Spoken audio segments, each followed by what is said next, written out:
चमचमाती हुई एक फॉर्च्यूनर गाड़ी चौराहे पर आकर के रुकती है। और जैसा चौक चौराहे पर अक्सर देखने को मिलता है कि वहाँ कुछ भीख मांगने वाले, कुछ बच्चे आपको दिखाई दे जाएंगे, कुछ महिलाएं आपको दिखाई दे जाएंगे, या कुछ बुजुर्ग टाइप या जवान जो भीख मांग करके अपना गुजारा करते हैं, अपनी रोजी रोटी का साधन इसका जुगाड़ करते हैं, वो अक्सर मिल जाते हैं। और उस चौक चौराहे पर भी ऐसा ही था। कुछ महिलाएं जो भीख मांग रही थी वो उस गाड़ी के दोनों साइड खड़ी हो जाती हैं। बाबूजी कुछ दे दीजिए 10-20 रुपए, आज हमने कुछ भी नहीं खाया है। अंदर जो बैठे थे, पिछली सीट पर जो बैठे थे, वो एक बड़े व्यवसायी थे और उनका नाम था सत्येंद्र जैन। सत्येंद्र जैन के पास अथाह संपत्ति थी, लेकिन संपत्ति तो बहुत से लोगों के पास होती है।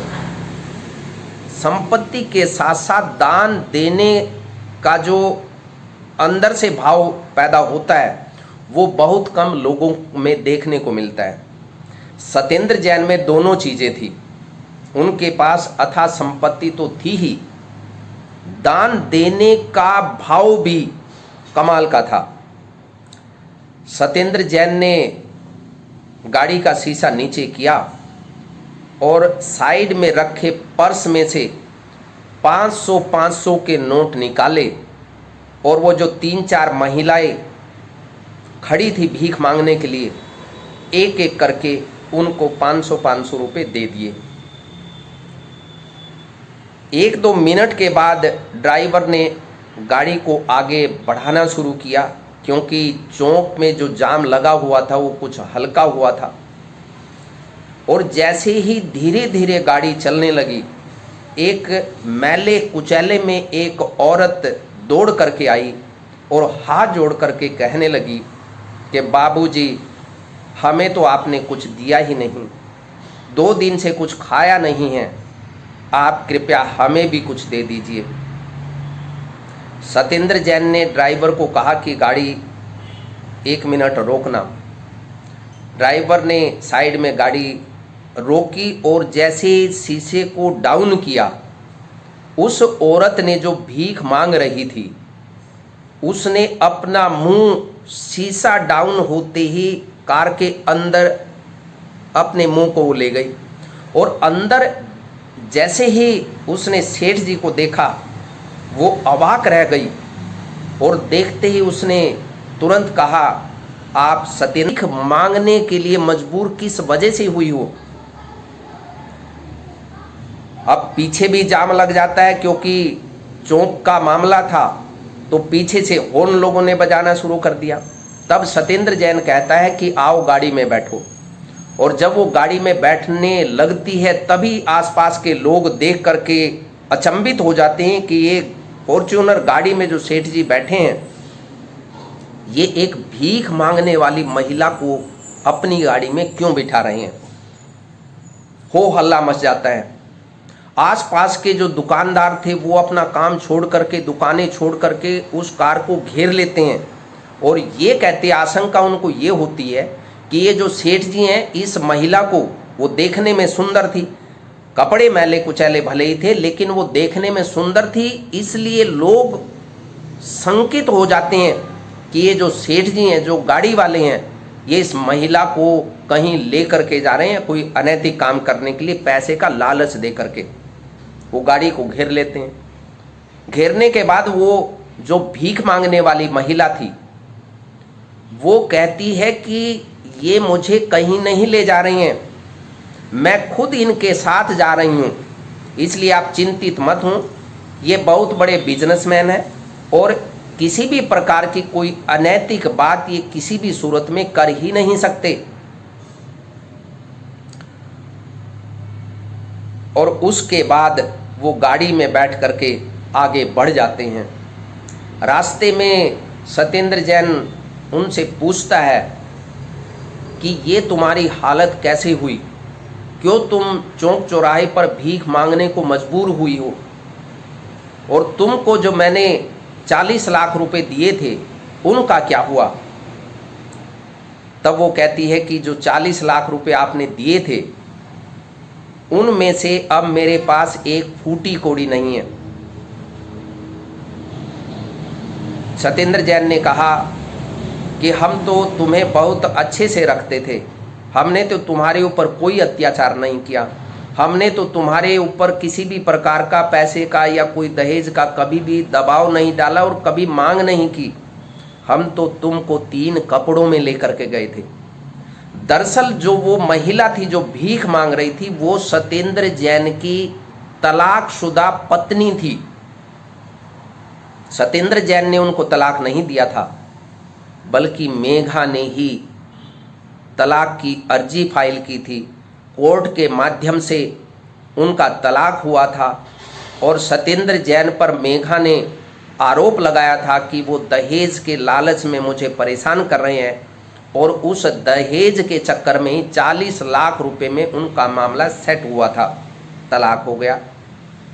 और उसके बाद जो उसके जीजा थे और उसके भाई थे उन्होंने उसको बहला फुसला करके जो 40 लाख रुपए उसे मिले थे वो उससे हड़प लिए।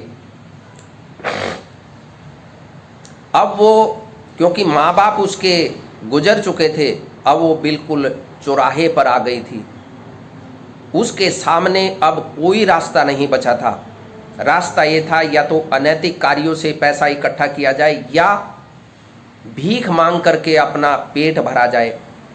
अब क्योंकि उसके संपर्क में कुछ भीख मांगने वाली महिलाएं भी आ गई थी, इसलिए उसने सोचा कि क्यों ना इनके साथ जाकर के अपना पेट पालन, अपना पेट पोषण करने का काम जो भीख मांगने का ही, भले ही वो नीचे से नीचे का काम क्यों ना हो, उसने शुरू कर दिया। सत्येंद्र जैन आगे कुछ चल करके एक होटल में रुकता है और अपने ड्राइवर को कहता है कि तुम ये पैसे लो और बाजार से जा कर के इनके लिए कपड़े लेकर के आओ। वहाँ वो एक कमरा ले लेता थोड़ी देर के लिए और वहाँ वो मेघा को कहता है कि तुम स्नान करके आओ, तब तक ड्राइवर तुम्हारे लिए नए कपड़े ले करके आ जाएगा। ड्राइवर आ जाता है और वो उनके लिए साड़ी लेकर के आता है और जैसे ही वो स्नान करने के बाद अपनी नई ड्रेस, नई साड़ी में जब जैसे आती है, सत्येंद्र जैन देखता है तो देखता ही रह जाता है। उसकी खूबसूरती पहले भी थी और अब कई साल के बाद जब इस साड़ी में उसने उनको देखा तो वो देखता ही रह गया। फिर वो उसे कहता है कि मेघा सुनो, मुझे अभी दिल्ली जाना है और मैं वापस आकर के तुमसे मुलाकात करता हूँ। वो उससे उसका जो ठिकाना था जहाँ वो रहती थी उसका एड्रेस उसने ले लिया और वो उसको कुछ पैसे दे करके दिल्ली के लिए निकल जाता है। रास्ते में वो मेघा के बारे में सोचता जाता है। दिल्ली जाकर के जो भी उसका बिजनेस का काम था वो उसे कंप्लीट करता है, जल्दी जल्दी फटाफट वो निपटाता है अपने काम को। रात हो जाती है, दिल्ली में वो होटल लेकर के रुक जाता है। खाना खोना खाने के बाद वो अपने कमरे में जब विश्राम करने के लिए जाता है, सोने की कोशिश करता है लेकिन नींद नहीं आती। इतने बरसों के बाद मेघा जब उसके सामने आई और उसके बाद उसने उसे जिस हालात में देखा, वो पूरा का पूरा दृश्य उसकी आंखों के सामने तैरने लगा। न जाने कितनी बातें, कितनी शंकाएं मन में कौंधने लगी और पूरी रात वो करवट बिताते बिताते सुबह हो गई। सुबह उसने नाश्ता करके और फटाफट वो उसी चौक पर पहुंचा जहां उसे मेघा मिली थी। चौक के पास जाकर के जो उसने अपना एड्रेस बताया था उस चौक के पास का ही था। वहाँ कुछ लोगों से वो पूछता है कि ये एड्रेस भाई साहब बताना, ये कहाँ पड़ेगा। एक व्यक्ति ने कहा कि आप सामने से 2 गली छोड़ करके आप मुड़ेंगे तो 4-5 घर के बाद आपको ये एड्रेस मिल जाएगा। वो वहाँ जाता है और जाकर देखता है कि उसका दरवाज़ा बंद था। फिर उसके दिमाग में आता हो सकता है कि वो चौक पर ही क्यों ना मिले। वो वापस आया, देखा तो वो फिर भीख मांग रही थी। उसने उसको बिठाया और उसके कमरे पर आ गए। कमरे पर आकर के देखा उसका जो टूटा फूटा जो बेड रखा हुआ था, जो तख्त रखा हुआ था जिस पर मेघा सोती थी, उसके बगल में ही मेघा और सत्येंद्र जैन का जो पुराना फोटो था, जो शादी के टाइम का फोटो था, वो फोटो उसने संभाल के रखा हुआ था। उससे बातचीत होती है और सामान जब देखता है, बिखरा सामान पड़ा है, मैले कुचैले कपड़े पड़े हैं, अंदर कमरे से बदबू आ रही है। सत्येंद्र जैन वहाँ बैठ जाता है। बैठने के बाद मेघा उसके लिए एक कप चाय बना करके लाती है। चाय पीते हुए वो सारी बातें उससे पूछता है कि मेघा, तुमने कल भी मुझे बताया था कि 40 लाख रुपए तुम्हारे जीजा जी और तुम्हारे भाई ने हड़प लिए, लेकिन ये बताओ कि तुमने तलाक मुझसे लिया क्यों? मैंने तो कभी तुम्हें परेशान नहीं किया। तब मेघा ने सारी बातें बताई कि आप लोगों ने बिल्कुल मुझे परेशान नहीं किया, और माँ जी यानी सत्येंद्र जैन की माँ और मेघा की सास, कि वो तो एक तरीके से देवी हैं, मैंने उनके साथ भी अन्याय किया और मैंने आपके साथ धोखा किया है। उनके उकसाने पर ही मैंने कोर्ट में केस फाइल किया, उनके उकसाने पर ही मैंने आपके साथ जो अन्याय हुआ वो उनके कहने पर, उनके बहकाने पर, यानी परिवार वालों की दखलंदाजी की वजह से ही मैंने अपने घर को बर्बाद कर लिया। फिर वो कहती है कि क्या आपने शादी कर ली? सत्येंद्र जैन कहता है नहीं, मैंने शादी नहीं की। जब एक शादी ही नहीं चली तब दूसरी शादी करने का कोई औचित्य नहीं बनता। संबंध जो जीवन जीवन का संबंध होता है, जन्म जन्मों का संबंध होता है, वो तो केवल एक से ही होता है। और सही मायने में अगर कोई जीवन संगनी होती है तो वो पहली पत्नी ही होती है। अगर वो छोड़कर चली जाए तब फिर क्या गारंटी है कि दूसरी शादी करने के बाद वो हमारा साथ देगी, हमारे दुख सुख में वो शामिल रहेगी? इसकी क्या गारंटी थी? इसलिए मैंने शादी नहीं की। फिर वो उसे कुछ पैसे अपने पर्स से निकाल करके देता और चलने लगता है।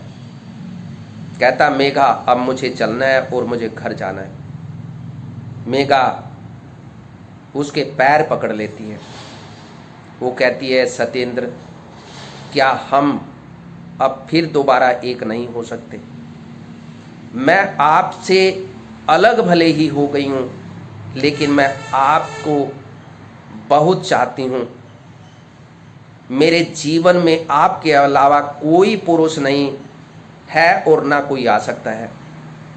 मैंने आपको अपना पति माना, मुझसे गलती हुई, मैंने केस डाला, आपको परेशान किया, पूरे परिवार को परेशान किया। इसी का पश्चाताप शायद परमात्मा मुझे दे रहे हैं कि मेरा पश्चाताप हो जाए, इसलिए मुझे ऐसी हालत में रहने के लिए परमात्मा ही मुझे मजबूर कर रहे हो सकता है कुछ सीख देने के लिए कर रहे हो। सत्येंद्र जैन कहता है कि अब ये संभव नहीं है, क्योंकि मैं नहीं चाहता कि मैं अपनी माँ को फिर परेशान देखूं। फिर वो गाड़ी में बैठने लगता है। मेघा एक बार फिर उससे प्रार्थना करती हैं कि क्या आप कृपया करके माँ जी से मेरी बात करवा सकते हैं।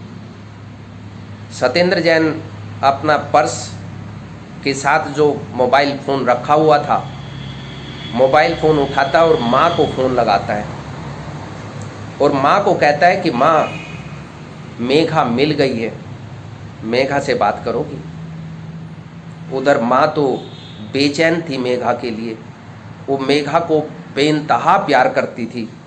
वो फटाफट कहती है कि अरे बेटा जल्दी बहू से बात करवाओ, मुझे बहू से बात करनी है। और वो फ़ोन मेघा को दे देता है। मेघा अपनी सास का हाल चाल पूछती है।